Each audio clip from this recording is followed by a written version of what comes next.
예레미야 36장 1절부터 4절까지의 말씀을 읽었는데요. 오늘 말씀은 전체적으로 이제 36장의 내용을 토대로 함께 나누고자 합니다.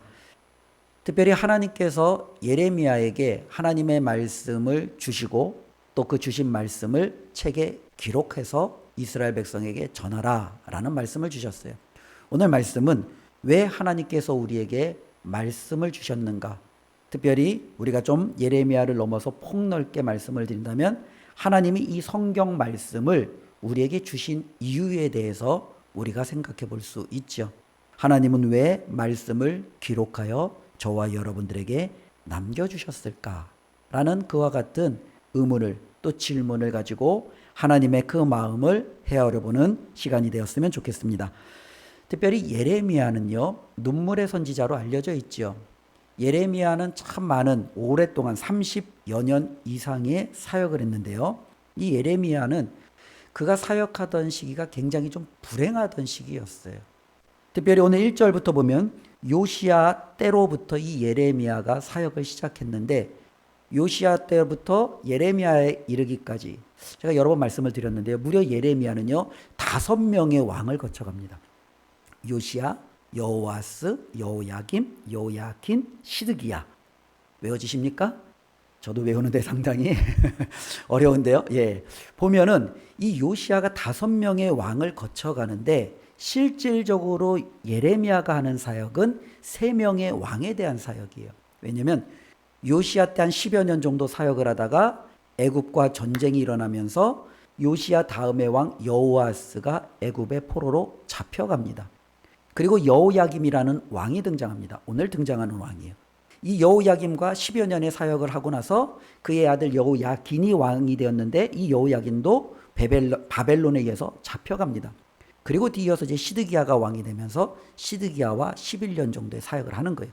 그러니까 보통 평상적으로 우리가 보통 예레미야 사역을 30여 년으로 잡을 때 요시야 때 12년, 그리고 여호야김 때 10여 년, 그리고 시드기야 때 11년 이렇게 갖고 그의 전체적인 사역은 한 30여 년 정도 이제 되는 그와 같은 사역인데 오늘 말씀해 보면은 언제 이루어졌냐면 여호야김 이 두 번째 이제 10여 년의 사역했던 여호야김 4년째 이루어졌던 사역이다라고 말씀하고 있죠. 그러니까 요시야 때로부터 이제는 여호야김에 이르기까지 특별히 이때 당시에까지 이제 예레미야가 사역했던 그 기간을 전체적으로 따지면 한 20여 년 정도가 되는 것을 볼 수 있어요. 그러니까 20여 년 동안에 그가 사용했을 때 하나님께서 이 예레미야에게 많은 말씀을 주셨을 거 아니에요. 이 말씀을 주고 백성에게 가서 전하라. 또 백성에게 전하고 오면 하나님이 이 말씀을 주고 백성에게 가서 전하라 라고 하나님이 계속적으로 이 예레미야에게 강권적으로 역사하시며 그의 사역을 감당했을 거예요. 그런데 오늘 말씀을 보니까 하나님이 2절에 특별하게 이번에는요 예레미야에게 이 말씀을 기록하라 라고 전하고 있는 거예요. 내가 지금까지 너에게 전해준 이스라엘과 유다 백성에게 행했던 그 모든 말씀을 어떻게 하라고요? 기록하라는 거예요. 그래서 기록해서 그 말씀을 가지고 이스라엘 백성에게 가서 낭독시켜라 라는 것이 하나님의 명령이었습니다. 그러면 왜 하나님께서는 예레미야에게 말씀을 주고 그의 백성에게 전하게 하시는가? 왜 하나님께서는 예레미야로 하여금 말씀을 기록하게 하시고 기록된 말씀을 백성에게 전달하게 하시는가? 그 하나님의 마음이 3절에 나와 있어요. 하나님이 우리에게 말씀하시는 이유예요. 하나님이 우리에게 성경을 주신 이유예요. 하나님이 끊임없이 저와 여러분들로 하여금 하나님의 말씀을 듣게 하시는 이유예요. 이것은 어쩌면 우리가 하나님의 모든 말씀에 다 적용되어질 수 있는 하나님의 뜻으로 볼 수 있죠. 우리 3절 말씀 다 같이 한번 읽어볼까요? 유다 가문이 내가 그들에게 내리려 한 모든 재난을 듣고 각기 악한 길에서 돌이키리니 그리하면 내가 그 악과 죄를 용서하리라 하시니라. 하나님께서 말씀하시는 이유는 무엇입니까? 그들이 나의 말을 듣고 우리가 이렇게 살다간 하나님의 그 재앙을 받겠구나. 하나님의 진노를 받겠구나. 우리 어서 하나님께로 돌아가자라고 그들이 회개하면 하나님이 어떻게 해요? 그들의 죄를 용서해 주시고 그들을 구원해 주시기 위해서. 하나님께서 예레미야를 통해서 이스라엘 백성에게 주신 말씀은 분명했어요. 너희가 내 말을 떠나 다른 신을 섬기고 이웃을 해하고 내 말을 떠나 악한 길에서 행하면 내가 바벨론을 통해서 너희를 치겠다. 바벨론이 와서 너희를 포로로 끌어갈 것이다. 바벨론이 너 나라와 내 민족을 완전히 망하게 할 것이다. 하나님의 말씀은 이것이었어요. 하나님이 예레미야를 통해서 계속 이 말씀을 해주시니까 이스라엘 백성이 그 말씀을 들으면 무슨 생각을 하겠어요? 일반적인 상식을 갖고 있는 사람이라면, 아, 우리가 살려면 하나님 말고 다른 신을 섬겼던 것을 버려야겠구나. 아, 우리가 살려면 이웃을 정말로 착취하고 그들을 내가 정말로 속이는 대상이 아니라 그들을 사랑하고 그들을 섬겨야 되겠구나 라고 그들이 돌이키지 않겠습니까? 그러면 하나님이 너희를 용서해주고 살려주겠다라는 것이 하나님의 말씀이었습니다. 그런데 오늘 보면 이 말씀을 이제 하나님이 주셨으니까 예레미야가 행동에 옮기잖아요. 그 행동에 옮겼을 때 그 예레미야의 행동을 본 많은 사람들의 반응과 그 결과를 우리에게 보여주고 있습니다. 5절부터 8절 말씀을 보니까 이 예레미야가 바룩이라는 사람을 부릅니다. 아마 이 바룩은 예레미야와 함께 사역했던 예레미야를 돕는 자였던 것 같아요. 바로 이 예레미야가 바룩에게 말하죠. 나는 이 말씀, 지금 예레미야는요 아마 붙잡혀서 어디에 갇혀 있는 상황이에요. 아니면 그의 사역이 너무나도 드러났기 때문에 그는 자신의 사역을 드러내놓고 할 수 없어요. 왜냐하면 여호야김이라는 왕이 그를 언제나 호시탐탐 노리고 있기 때문에 자기 자신을 드러내지 못하는 그 상황을 말할 수 있어요. 어쨌든 예레미야가 말하는 거예요. 나는 이미 갇힌 몸, 나는 드러냈다가는 잡혀서 사역을 제대로 하지 못하니 하나님께서 나에게 준 말을 내가 너한테 전해줄 테니 너는 그 모든 말씀을 받아 적어라 라고 말해요. 그래서 예레미야가 하나님께로부터 받은 모든 말씀을 이제는 바룩에게 다시금 선포하죠. 그리고 바룩은 그 하나님의 말씀을 기록합니다. 근데 우리가 생각하는 대로 오늘날에 우리는 뭐 글을 복사하면은 아니면은 우리가 생각나는 대로 타이핑을 하면 금방 하잖아요. 요즘에 그 컴퓨터를 그쵸 젊은이들은 빨리 치는 사람들은 생각과 이 손이 그대로 나가요. 그쵸? 머리에서 생각하는 단어가 따다다다다다 쭉 나가요. 그러니까 아무리 많이 걸려도 몇 시간 정도면은 예레미야 정도를 충분히 다 쓸 수 있는, 또 어떤 사람은 뭐 하루 정도만 줘도 충분히 이 말씀을 다 기록해서 우리에게 전할 수 있죠.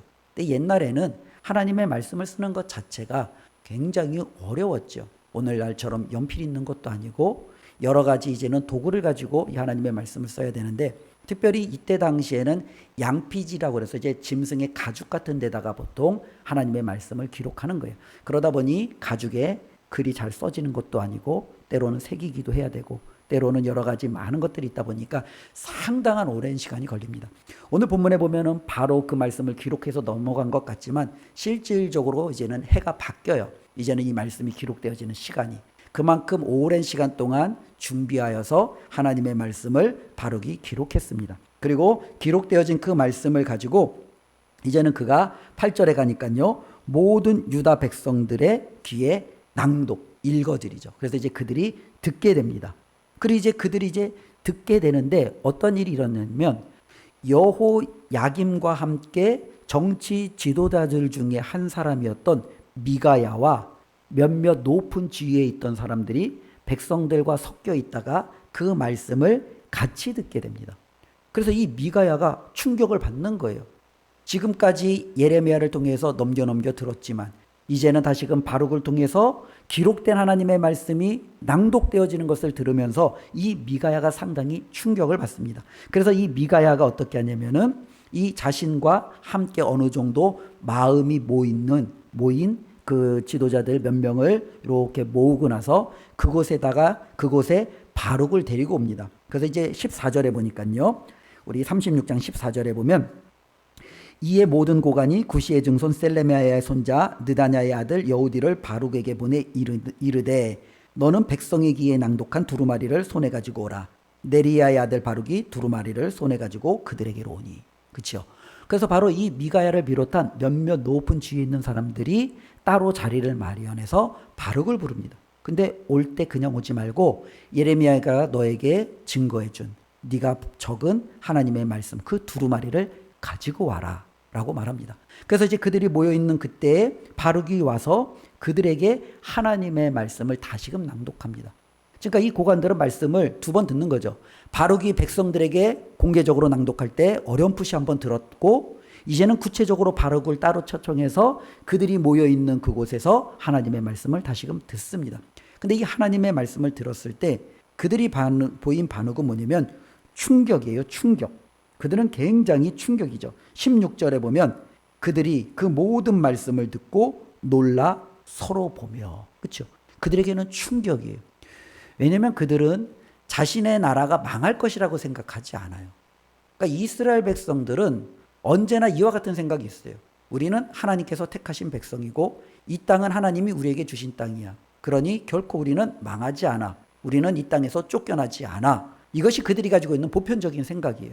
그런데 예레미야에게 주신 하나님의 말씀은 뭐예요? 너희 계속 그렇게 살면 내가 너희를 망하게 할 거야. 내가 너희를 쫓아낼 거야. 바벨론을 통해서 너희를 내가 정말로 징계할 거야. 이 말씀이 기록되어져 있으니까 바로 이 높은 지위에 있었던 사람들이 충격을 먹는 거예요. 야, 이걸 어떻게 해야 되냐? 근데 이제 그들이 생각하니까 이 말씀을 자기만 알려면 안 돼요. 그래서 어떻게 해요? 왕에게 좀 알려줘야 되지 않겠어요? 왕에게 말해야 될 것 같아요. 근데 이제 왕에게 말했다가는 이 바룩과 예레미야는요, 살아남지 못할 것 같아요. 그러니까 바룩과 예레미야에게는 바룩을 통해서 너희는 좀 숨어 있어. 왕에게 나타나지 마.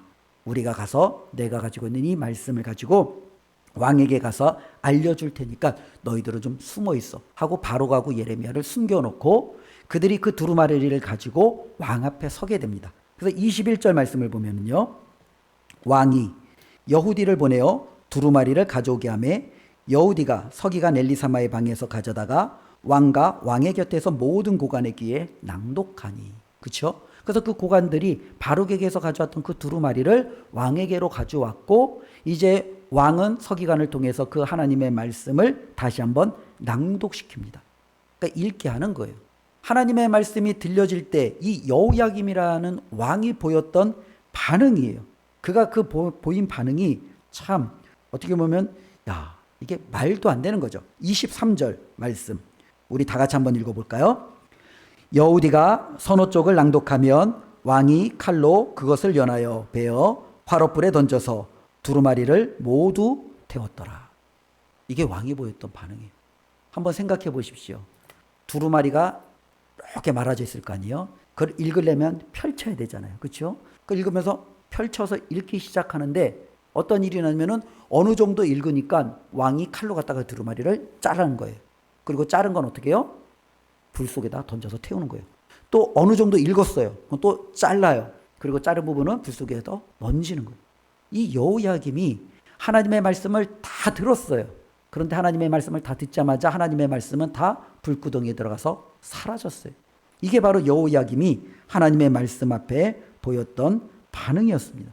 그리고 나서도 이 뭐랄까요? 여호야김이라는 왕이 화가 안 풀린 거예요. 화가 풀리지 않으니까 26절에 그가 명령을 내리는데 무슨 명령을 내리면 바룩과 그 선지자 예레미야를 잡아 죽이라는 명령을 내립니다. 그러나 이미 바룩과 예레미야는 숨어 있었죠. 그리고 나서 하나님께서 예레미야에게 또 바룩에게 다시금 나타나셔서 말씀하십니다. 27절부터 30절까지의 32절까지의 말씀인데요. 다시금 하나님이 예레미야에게 말하는 거예요. 하나님께서 지금까지 사역한 모든 그 말씀을 기록하라 했고 기록한 말씀을 전해 주었건만 여호야김이 그 모든 말씀을 찢어서 불에 태워버렸어요.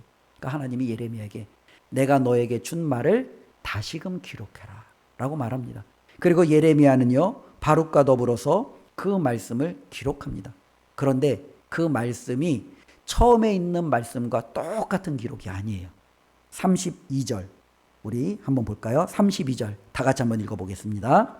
이에 예레미야가 다른 두루마리를 가져다가 네리야의 아들 서기관 바룩에게 주매 그가 유다의 여호야김 왕이 불사른 책의 모든 말을 예레미야가 전하는 대로 기록하고 그 외에도 그 같은 말을 많이 더 하였더라. 예, 그치요. 처음에 기록된 모든 말을 기록했을 뿐만 아니라 그 외에도 추가되어지는 말씀이 더 많았어요.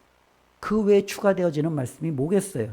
하나님의 말씀을 거역한 것에 대한 하나님의 진노, 하나님의 징계, 하나님이 정말로 그를 향하여 내리시는 형벌의 말씀이 훨씬 더 많이 기록되어져 있다라고 성경은 우리에게 말씀해 주고 있죠. 오늘 36장이 전체적으로 이와 같은 내용을 가지고 있습니다. 그러면 이 내용을 가지고 우리가 하나님 앞에 어떠한 교훈을 받아야 될지 한번 고민해 보았으면 좋겠는데요. 저와 여러분들이 이 말씀을 갖고 좀 세 가지를 고민해 보았으면 좋겠습니다. 하나는요, 하나님의 마음이에요. 하나님의 마음. 하나님의 마음은 참 신기하게도 어떤 죄를 지면 그 죄를 못 참아요. 그 못 참으면 어떻게 하시면 돼요? 그 죄를 지은 자를 징계하시고 심판하시면 돼요. 근데 하나님은 계속 그걸 못 참으시면서도 참아내요. 못 참으면서도 기회를 주세요. 못 참으면서도 여전히 그에게 말씀하세요. 이게 하나님의 마음이에요. 이해가 안 가죠? 그렇죠? 말을 안 들면 혼내면 돼요. 말을 안 들면 쫓아내면 돼요. 근데 하나님은 혼낸다, 쫓아낸다, 가만 안 둘 거야. 너 정말로 그러면 내가 정말로 폭발한다? 근데 하나님은요, 여전히 말은 그렇게 하시는데 계속적으로 그에게 무엇을 하세요? 기회를 주시는 하나님이에요. 하나님은 어떠한 분이시냐면요, 저와 여러분들이 하나님의 말씀을 듣고 저희가 용서받기를 원하시지, 우리가 하나님의 말씀을 거역했기 때문에 저와 여러분들이 그 거역한 대가를 받는 진노와 징계의 대상이 되기를 원치 않는다라는 거예요. 이게 바로 하나님의 마음이에요. 하나님의 마음과 가장 비슷한 게 바로 엄마의 마음, 아내의 마음과 같아요. 우리 자녀들은요, 뭘 제일 싫어해요? 엄마의 잔소리가 듣기 좋지는 않잖아요. 그렇죠? 엄마의 잔소리를 좋아하는 사람은 없어요. 남편들은요, 어떤 소리가 싫어요? 아내의 잔소리가 싫어요. 그렇죠? 예. 그런데 엄마의 잔소리와 아내의 잔소리는 마치 하나님의 목소리와 같아요. 하나님이 이스라엘 백성에게 말할 때 그들을 망하게 하려고 하나님이 많은 말을 쏟아놓지 않아요. 하나님이 그들을 힘들게 하려고 많은 말을 쏟아놓지 않아요. 마찬가지예요. 엄마들이 자녀에게 말할 때 이 말을 하면 내 자녀가 시험을 망칠 거야. 이 말을 하면 내 자녀가 오늘 일진이 안 좋을 거야. 그런 의도를 가지고 자녀에게 말하는 엄마들 없어요. 남편을 향하여도 그렇게 정말로 남편이 안 되기를 바라는 마음으로 남편에게 쏟아내는 그와 같은 아내들은 없어요. 엄마나 아내가 자녀와 남편에게 행하는 말은 뭐예요? 좀 잘하라고. 조금 더 괜찮으니까 조금 더 힘내라고. 좀 그거는 아니니까 좀 그거는 좀 끊어내라고. 상대방을 위한 말이죠. 그런데 실질적으로 자식들이 엄마의 이 마음을 모르잖아요. 듣기 싫으니까 어떻게 해요? 처음에 들으면 끝나요. 근데 들어요, 안 들어요? 방을 치워라 얘기했죠? 안 치워요. 엄마의 음성이 어떻게 돼요? 높아지죠. 방 치워라, 죽는다. 예, 안 치워요. 엄마가 어떻게 되겠어요? 너 방에서 나가. 더 높아지겠죠? 또 안 치워요. 그럼 어떻게 되겠어요? 그럼 이제 엄마는 폭발하는 거죠. 예, 폭발하는 거예요. 하나님도 마찬가지예요.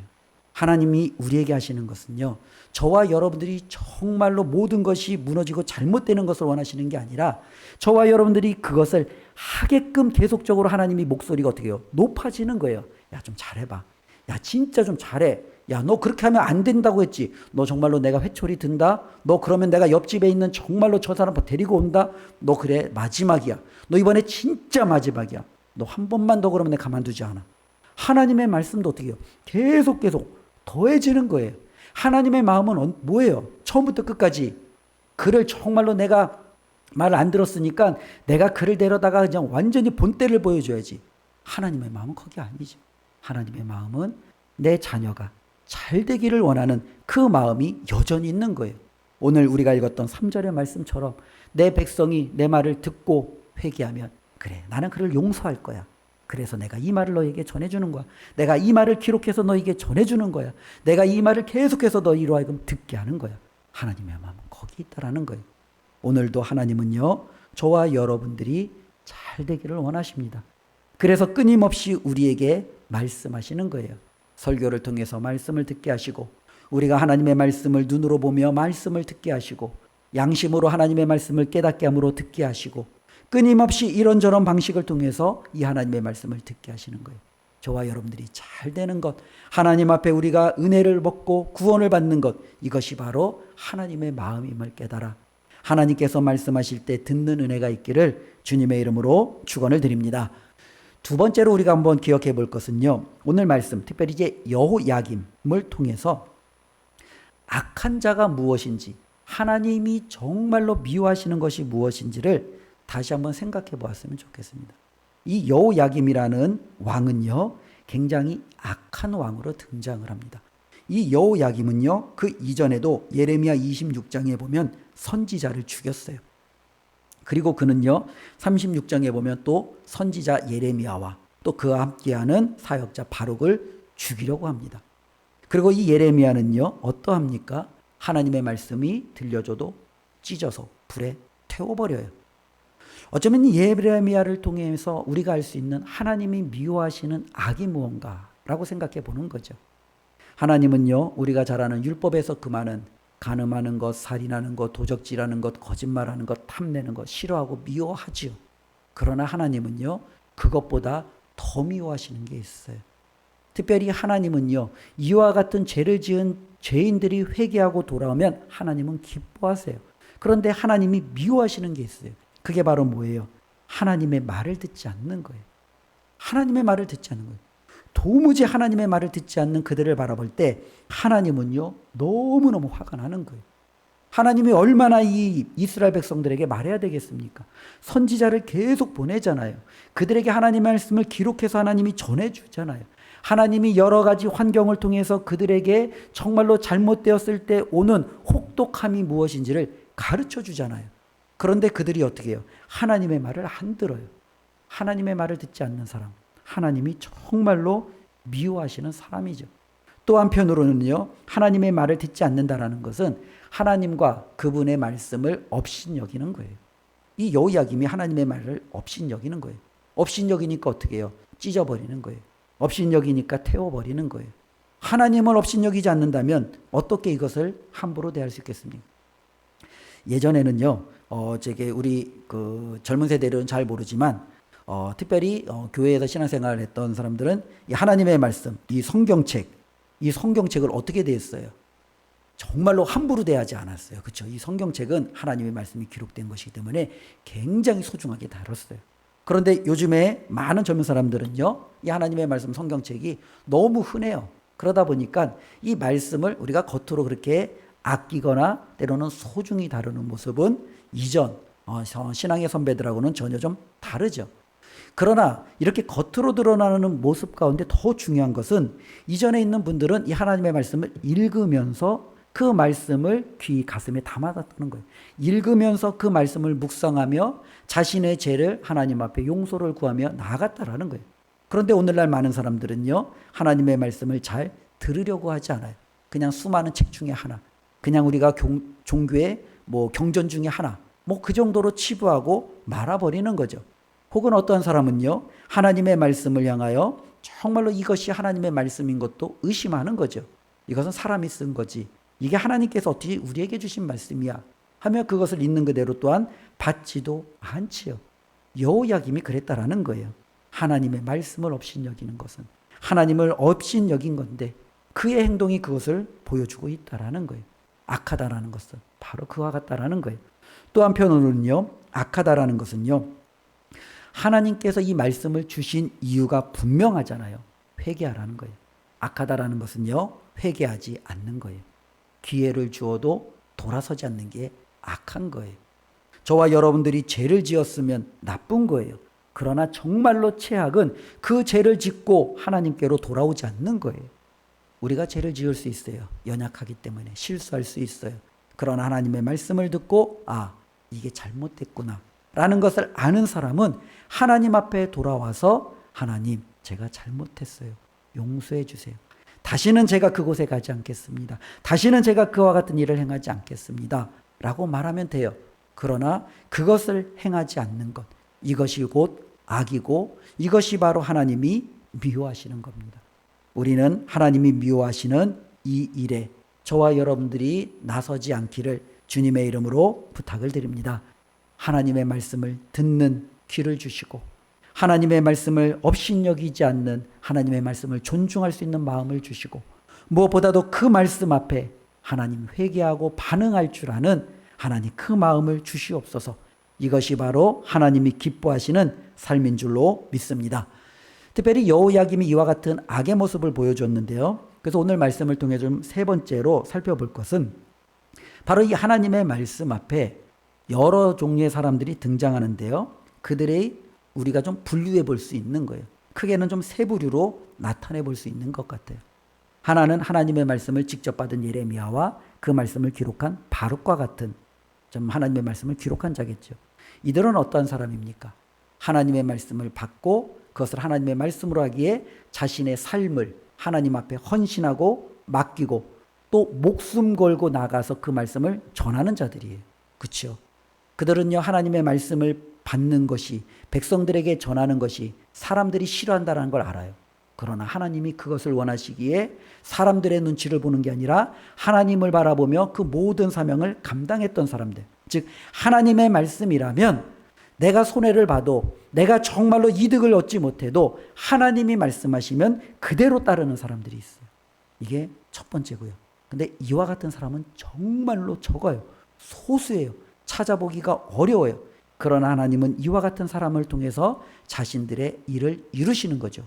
두 번째로는요, 제가 아까 잠시 말씀드렸는데 미가야 또 시드기야와 같은 고위직에 있는 몇몇 높은 지위에 있었던 사람들이에요. 그들은요, 바룩이 예레미야로부터 전해준 하나님의 말씀을 백성들에게 낭독했을 때 그 낭독한 하나님의 말씀을 들었어요. 그리고 그들이 충격을 받고 바룩을 다시금 그들의 자리에 그들의 모임에 초대해서 하나님의 말씀을 또 한 번 들었어요. 그러면서 그들은 하나님의 뜻이 무엇인지 분명히 알게 된 사람들이에요. 그런데 하나님의 뜻을 알게 됐음에도 불구하고 그들은 여전히 하나님의 말씀을 듣지 않은 것처럼, 여전히 그들은 하나님의 말씀대로 살아가면 자신들의 삶 가운데도 여전히 칼부림이 일어날 수 있는 그와 같은 위기가 있기 때문에 마치 그들은 하나님의 말씀을 모르는 것처럼 숨어 지내는 사람들이 있죠. 그들은 자신들의 믿음을 드러내지 않아요. 그들은 자신들의 믿음이 자신들의 삶 가운데 이득과 상충이 되면 믿음을 슬그머니 뒤로 감추는 사람들이에요.